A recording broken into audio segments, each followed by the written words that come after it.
Có một nghề biết bao người ước mơ, dù đường đi có gập ghềnh gian khó, nhưng thương lắm những bệnh nhân đau khổ, như người thân đang khắc khoải dần xa.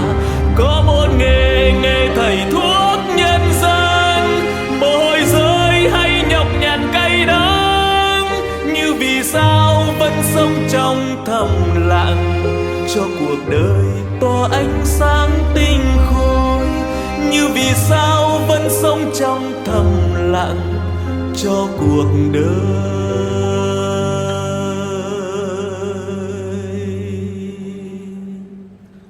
tỏa ánh sáng.